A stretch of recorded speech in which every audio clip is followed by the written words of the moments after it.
Welcome to Read a Book in 30 Minutes, where we guide you through the main content of great books.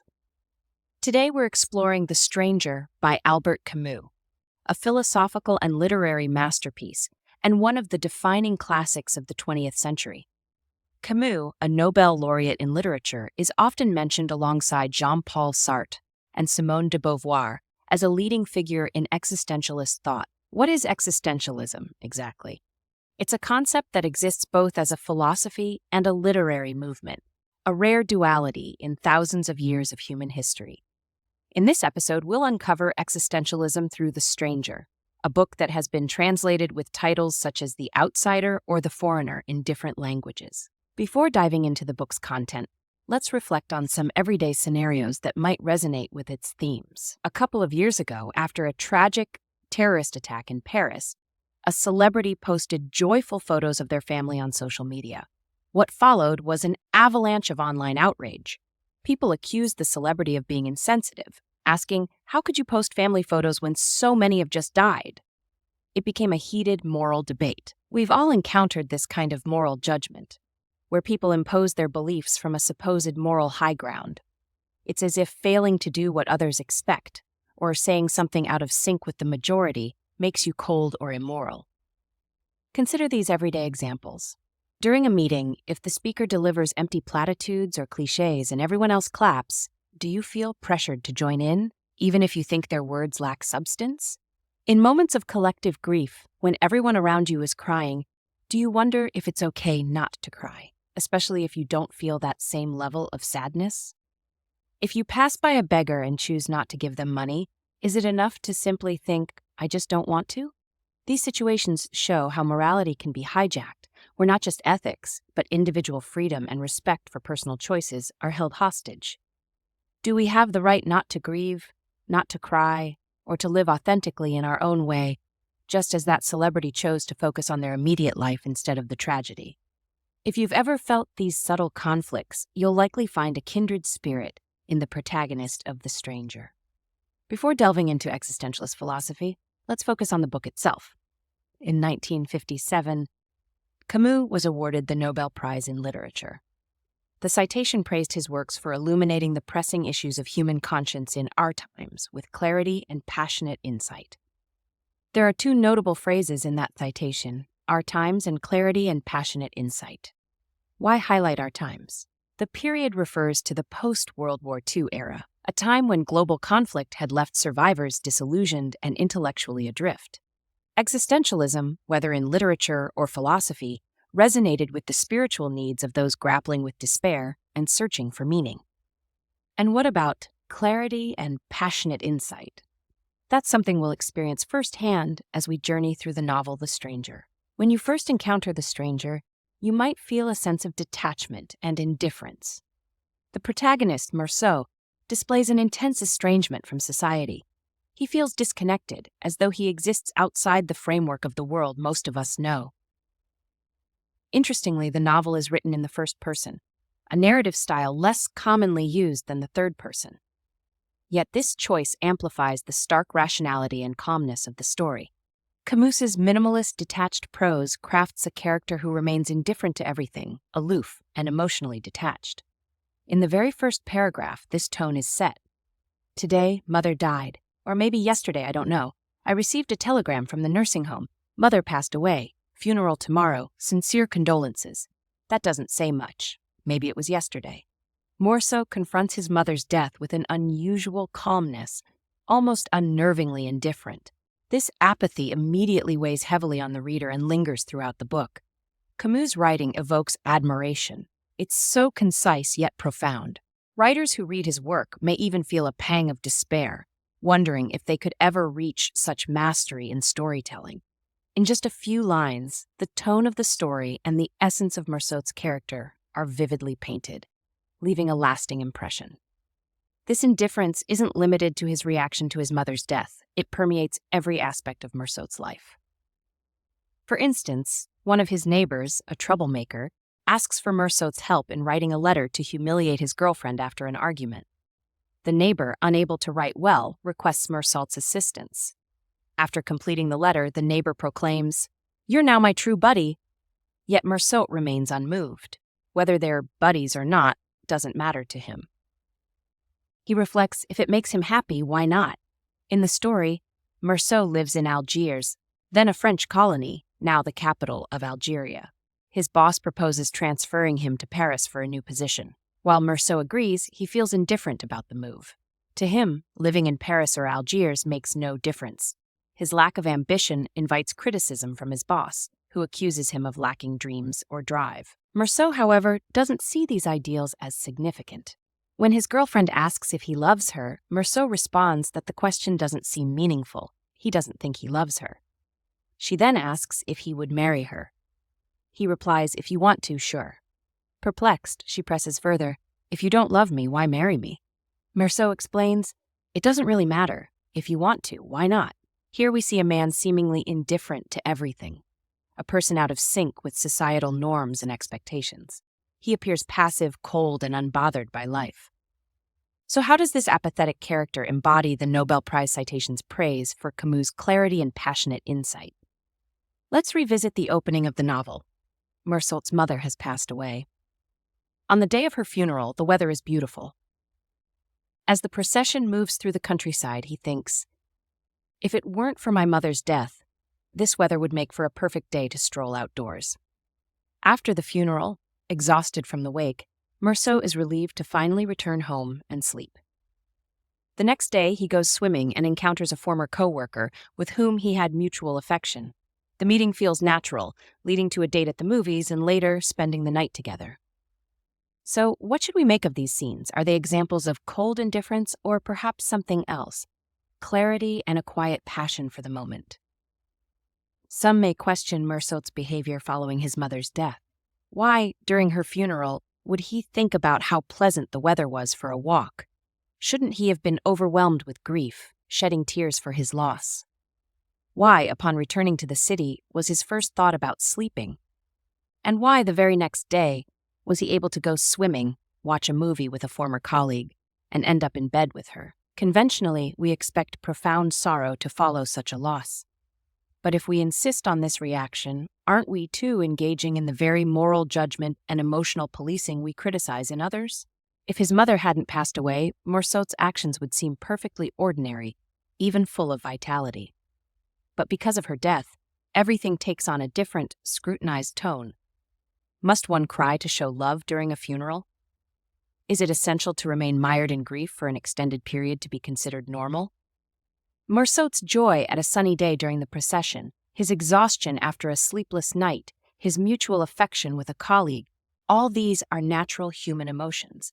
Why must they be suppressed simply because of societal expectations? Must he appear sorrowful at every moment? The passion in Meursault's life is not directed at grand ideals or abstract principles. It is a love for the present, for the small, immediate details of life. Through him, Camus expresses a deep compassion for human existence. Meursault's lack of outward mourning is not coldness. It is a reflection of his truth. His opening words, "Today mother died," use the term maman, a tender and childlike expression. Sartre once remarked that this choice conveys warmth and affection. So, Meursault is not unfeeling, he is simply honest. His honesty defies societal conventions, laying bare the genuine emotions we often conceal under layers of social norms. Meursault as a character has become a literary icon precisely because of this tension between authentic selfhood and societal alienation. Throughout the story, Meursault repeatedly utters the phrase, "It doesn't matter." Whether it's about being friends with his shady neighbor, marrying his girlfriend, or relocating to Paris for work, his response is always the same. He believes life is equally good no matter where or how it unfolds. Later in the story, this detached attitude culminates in tragedy. Due to his association with the troublemaking neighbor, Meursault finds himself on a beach where, in a haze of blinding sunlight and heat, he shoots a man. The circumstances are strikingly mundane: the unbearable sun, sweat dripping into his eyes, and the gleam of a knife reflecting sunlight.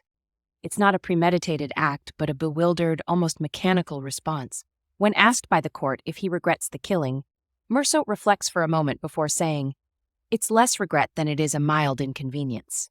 His lawyer urges him to feign remorse to elicit sympathy from the jury. Yet Meursault refuses. He cannot fake feelings he does not genuinely hold.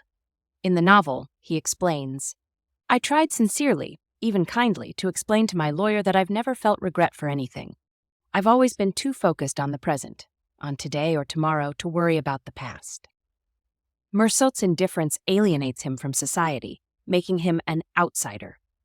His honest but unconventional responses challenge societal norms, presenting an image of someone who stands apart, unmoored from the collective expectations that bind us. Camus uses Mersault to explore the concept of the absurd, which he defines as the dissonance between humanity's desire for meaning and the universe's indifference. The absurd isn't farcical or satirical. It's the stark realization that the world is inherently devoid of meaning. Mersault doesn't lament this absurdity. He embraces it. To him, it doesn't matter when or how he dies because life in itself lacks inherent meaning. To better understand this absurdity, consider an analogy. Imagine watching a movie in a theater. You're fully immersed in the story, moved by its emotional depth, when suddenly the camera crew and director accidentally appear in the shot. In that instant, the illusion collapses. You're no longer lost in the narrative, but painfully aware of its artificiality.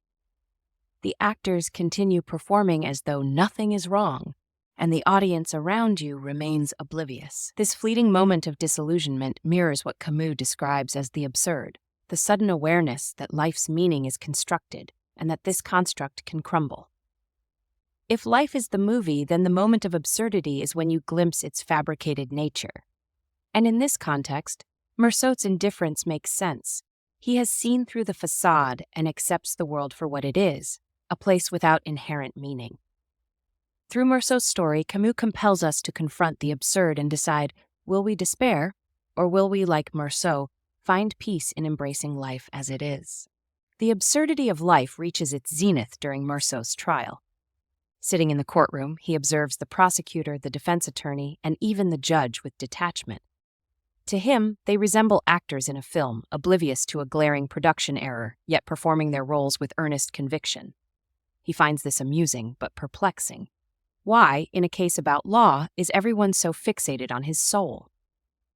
Rather than addressing the facts of the murder, the trial becomes a moral inquisition. The prosecutor, the defense lawyer, and even the witnesses shift the focus to Mersault's behavior during his mother's funeral. His failure to cry, his outing with a new girlfriend the next day, and his indifference to friendships. All these details are used to paint him as a moral degenerate, as if they were evidence of a premeditated crime. The prosecutor declares that Mersault buried his mother with a criminal's heart, emphasizing his lack of repentance for his heinous crime. In the end, the court sentences him to death by guillotine, declaring, "In the name of the French people, you are condemned to be executed in the public square." Camus famously commented on this scene, "In our society, a man who does not cry at his mother's funeral risks being sentenced to death." This line not only encapsulates the absurdity of the trial, but also reflects the Nobel Prize citation's recognition of Camus' ability to illuminate the moral dilemmas of our time. The judgment of the court is not the final one, though. In his final days in prison, Mersault encounters a priest sent to offer spiritual solace. For the priest, it's unthinkable that anyone facing execution could refuse to seek God's forgiveness and comfort. Yet Mersault remains steadfast in his disbelief, rooted firmly in the life he knows and controls. The priest tells him human judgment is insignificant compared to God's judgment. But Mersault counters, "I was simply told I committed a crime and must pay the price for it. No one has the right to demand anything else of me, not even repentance." The priest, baffled and disheartened, presses him further. He asks Mersault to imagine the afterlife, to find peace in thoughts of salvation. At this moment, Mersault erupts in anger for the first and only time in the story. He shouts, "What will remind me of this life is this life itself." This powerful declaration affirms Mersault's philosophy, a resolute focus on the present, and a rejection of illusions about an afterlife. His words resonate deeply, reflecting a profound love for the life he has lived, even as it nears its end. As Mersault faces death, his final reflections are among the most iconic in literature.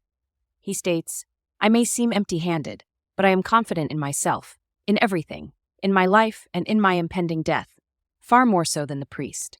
This is my life, and I have lived it my way. I have chosen this path, not another. I didn't do one thing, but I did something else. And now, as if I've been waiting for this moment all my life, I stand ready for the dawn that will prove me innocent. Mersault's acceptance of life's absurdity transforms his death into an act of defiance against the world's arbitrary rules. He finds peace, asserting that he has lived authentically on his own terms. In Camus' view, Mersault's defiance represents humanity's ultimate rebellion against absurdity. To live with dignity in an indifferent world is the greatest act of resistance. This leads us to existentialist philosophy and the principles that underpin The Stranger. Existentialism, championed by Camus' contemporary Jean-Paul Sartre, challenges traditional philosophy, which often seeks to define human nature or essence. Where earlier thinkers like Aristotle or Confucian scholars asked, "What is human nature?" existentialists reject the notion of a preordained essence. Sartre famously argued that existence precedes essence. In other words, humans are not born with an inherent purpose. Instead, we create our essence through our choices and actions. This idea underscores two key existentialist principles. 1. Existence precedes essence. A person's identity and values are not predetermined. We first exist, and through our decisions we shape who we are. 2. Freedom of choice. True freedom lies in making authentic choices and taking responsibility for them, even in the face of societal constraints or absurdity. This brings us to Camus's unique take on existentialism, particularly his concept of the absurd. In his essay, The Myth of Sisyphus, Camus uses the Greek myth of Sisyphus to illustrate life's absurdity. Sisyphus, condemned to eternally push a boulder up a hill only for it to roll back down, mirrors the repetitive cycles of human life. Camus, however, does not despair at this absurdity. Instead, he argues that recognizing life's lack of inherent meaning makes it all the more worth living. This realization is not an endpoint, but a starting point. By confronting absurdity and living authentically despite it, we affirm our humanity. In The Stranger, Mersault embodies this defiance. He doesn't seek solace in religion, societal norms, or illusions of meaning. Instead, he embraces life as it is, fully aware of its absurdity. His final moments are not about regret or salvation, but about living and dying on his own terms. As Camus wrote, "The struggle itself toward the heights is enough to fill a man's heart. One must imagine Sisyphus happy." Okay, that's a wrap on The Stranger. Thanks for watching, and subscribe for more great books.